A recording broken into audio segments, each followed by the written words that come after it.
remove the COD. You've done shortened the chain and you've produced a lot of acids. And the only way to get rid of these acids and to remove your COD is to let the archaea remove the acids. And if you don't, you haven't removed any COD. The only way to remove COD is to methane. So archaea, what they do is they regulate the mechanism of acid-forming bacteria by shifting the fermentation reaction towards the formation of acetate. And what I basically mean is the faster you can remove your hydrogen, the faster that reaction will move to the right. So if you have a restriction on your hydrogen removal, you have a problem. You will not be able to remove all your COD. You will have, let's say, 80% removal, and the rest will be either the acetate or some of these other acid forms. Whereas if you remove your hydrogen fast enough, 90, maybe 95% will be removed to methane, and the rest will be some of these other acids. So that is how, by adding and introducing archaea into anaerobic digesters, for instance, you can alleviate the stress out of a system, and you can actually increase gas production and obviously the feed rate. And this is some of the results we obtained. This is a study that was done in the States, Mexico State University, where they took dairy waste, one control, one treated, over a period of 720 hours. The gas production on the top is the archaea system, and the bottom one is the control. Same conditions, same feed, same everything.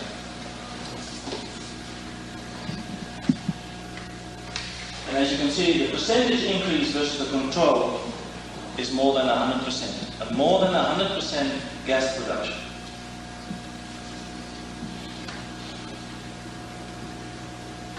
So, increased gas production, which means an increase in metabolism, which demonstrates the movement through from glucose to acetate to methane. Get it out of the system. There's no stopping it. And that's what the archaea do. Increased rate of sludge utilization rate, stabilization, so the rate at which you can pump through an anaerobic digester is increased. Your feed rate is increased. Normally a digester can take X amount of sludge to digest it. And if you're looking at these numbers, we can almost double the feed rate and still get the same results. The other thing as well, it reduces odor. Coming back to the archaea, there are basically three groups. You get your methanogens, then you get your extremophiles. Extremophiles mean they love extreme conditions, like low pHs. They've been measured to operate at below pH 1. As I mentioned, 350 degrees. They live in high saline conditions as well, in salt pans they love to live. And then you get a group as well, they're actually removing the sulfur. Their food source is sulfur. They do not accumulate it as sulfur in their cell structures. They actually incorporate it in their cells. So it's not a granule inside, it's actually part of their cell structures. Dr. Charles can embroider more on that. If we're looking at aerobic respiration, like we have in an activated sludge system, your bacteria convert glucose to CO2 and water. That's how you're removing your COD. And you require oxygen to do that, and bacteria do that. However, when you have a problem with providing oxygen in your system is under stress. And it does a metabolic spillover, overflow. And what happens, the glucose is not converted to CO2. It's converted to acetate, formate, ethanol, and in that order. The reason for that is depending on the amount of stress the system has. So what happens is, these byproducts, you can call them byproducts that are produced, they slow the bacteria's growth rate.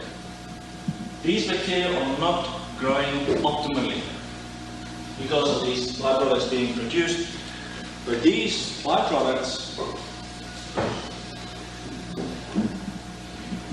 are ideal food sources for archaea. They're converting the acids into methane, CO2, and water. Now, how does it work in an activated sludge system? If you consider an activated sludge system, we have biological sludge, which is floating around, it's being mixed by your aerators, oxygen is produced, and when your oxygen concentration, typical in activated sludge system, is above 2 or maybe higher, it penetrates right into the biological floc. However, when your DO concentration drops, it does not penetrate completely. And what happens is you get an anaerobic core. It only goes up to there. And let's say from this state onwards, you are producing all these metabolic byproducts. And what happens is the archaea establish on the inside. So you have a nice family of organisms and they help each other. It's a synergistic effect. So one of the impacts, some of the studies and work we've done, is they're removing the metabolic byproducts that typically inhibit bacteria. Okay, this is the control curve, the bottom one. This is the endogenous respiration rate. This is a sequential, was done on a sequential batch reactor. Oxygen utilization rate, I hope you're familiar with that. So initially when you feed a sequential batch reactor, your oxygen utilization rate shoots up. And this point basically tells you all the readily biodegradable material is consumed. And then you get a slower slope when all the particulate COD has to be broken down and metabolized before it's consumed. That's why you have a slower, lower slope. And then you get a dip, and then you get your nitrification. When we dose the system with archaea, the interesting thing is the endogenous respiration rate goes up. We have a much higher peak. Your oxygen utilization rate is a lot higher. Some of the interesting things as well is, if you look at this slope, the slope tells you your reaction rate is a lot higher. The rate of substrate consumption is a lot higher, and you reach endogenous respiration a lot quicker, about, in this case, more than 30%, which means you can do the same job in a smaller reactor.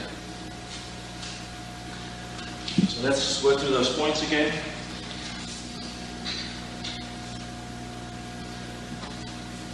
The increase in biomass activity and viability, that's what we can read off this curve, the oxygen utilization rate, tells you we have an increase in biomass activity and viability. More